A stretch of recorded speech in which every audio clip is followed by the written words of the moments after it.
मैं बाबा सिद्दीकी के अल्फाज को दोहरा रहा हूं। उनके अल्फाज ये कि कांग्रेस मुसलमानों को कड़ी पत्ता समझती है, जब तक उसमें खुशबू रहती है उसको रखती है, जैसा खुशबू खत्म बाहर उठा के फेंक देती है।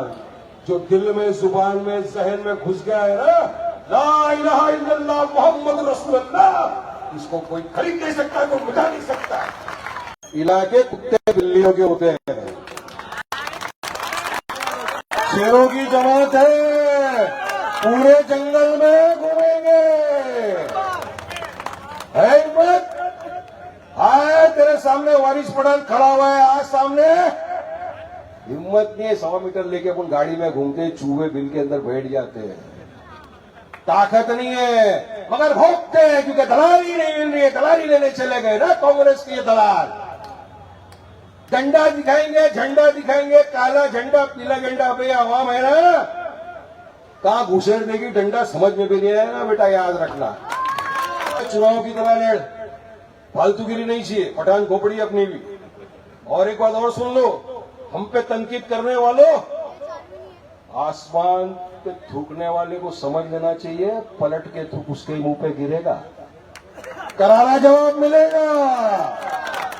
ये आवाम करारा जवाब देगी तुम लोगों को। जितनी दलाली करना है कर लो, कुछ नहीं मिलेगा। इनको आदत होकर ये दरी बिछाने की, इनको आदत होगी टोपी पिलाने की। ये रमजान में बुलाएंगे, आएंगे, आप खजूर खिलाएंगे, ये आपको टोपी पिलाएंगे उनको। ये 5 साल तक आपको टोपी पिलाते घूमेंगे पूरी जिंदगी में। इनका बंटाई सब इनका निकल जाएगा, पूरी तरह से कापचे कोने में बिठा दोगे। ऐसा करके दस्तरखान वगैरह खिलाने वाला नहीं होगा, मला मगर लगाने वाला होगा, खटिया होगी सुलाने वाला नहीं होगा, मगर जूते मारने वाले बहुत हो जाएंगे। ऐसा हम कर देंगे। बोला था छेड़ना मत, छोड़ेंगे नहीं।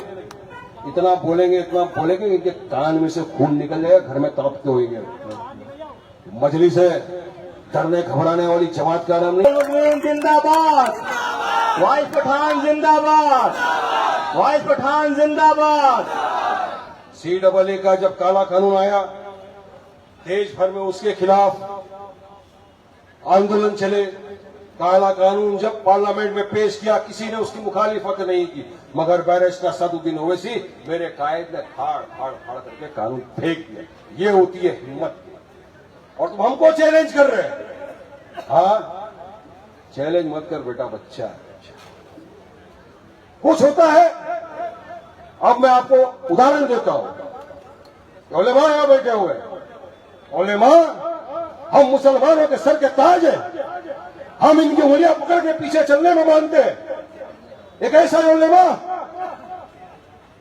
मुफ्ती सलमान अजहरी, उन्होंने एक बयान दिया। बयान नहीं, उस बयान में उन्होंने राहत इंदौरी का सिर्फ एक अशायर पढ़ा, जिसमें कोई हेट स्पीच नहीं था। पूरी तकरीर आप देख लो, उसमें कोई हेट स्पीच नहीं था। मगर क्या हुआ, मुफ्ती सलमान अजहरी को उठा के गुजरात की जेल में डाल दिया गया। ये सब मुसलमानों के रहबर बनते फिरते ना। पूछना चाहता हूं, सलमान अजहरी को गिरफ्तार करके मुंबई से लेकर जा रहे थे, किसने आवाज बुलंद की थी जब मुफ्ती सलमान अजहरी को लेकर जाया जा रहा था गुजरात की तरफ? कोई नहीं आया था। ये अपने पील में बैठ गए थे, सेकुलरिज्म का नारा जपते हुए। वहां अगर कोई गया तो आपका मजलिस का ये गुलाम वारिस पठान सबसे पहले वहां पर जाके पहुंचा। वहां पर बेगुनाह बेकसूर मुसलमानों की दुकानों को तोड़ दिया गया, जला दिया गया, बुलडोजर चला दिया गया। एक भी शख्स मैं पूछना चाहता हूं ये सेकुलरिज्म वालों से, ये कांग्रेस से, उद्धव ठाकरे से, शरद पवार से, बताओ तुम्हारा कोई नुमाइंदा वहां जाकर मीरा रोड में किसी के साथ खड़ा हुआ था क्या कांधे से कांधा मिलाकर? नहीं गए मेरे दोस्त, मेरे बुजुर्ग, मेरे साथी, नहीं गए। गया कौन?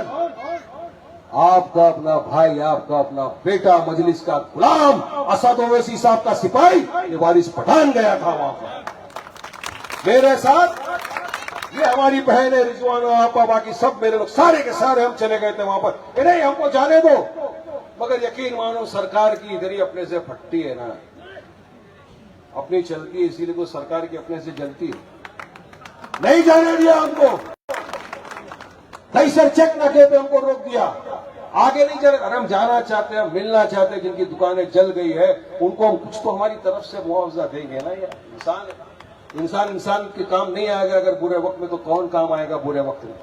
इंसानियत का तकाजा है, हमारा ईमान सिखाता है कि पहले मदद करो।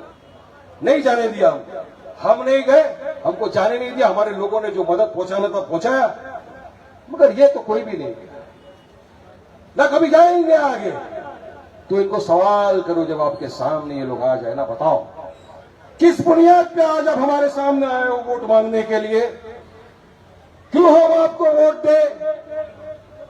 क्यों हम आपको वोट दे? क्या आप जाके कभी मुसलमानों के लिए आवाज उठाओगे वहां पर?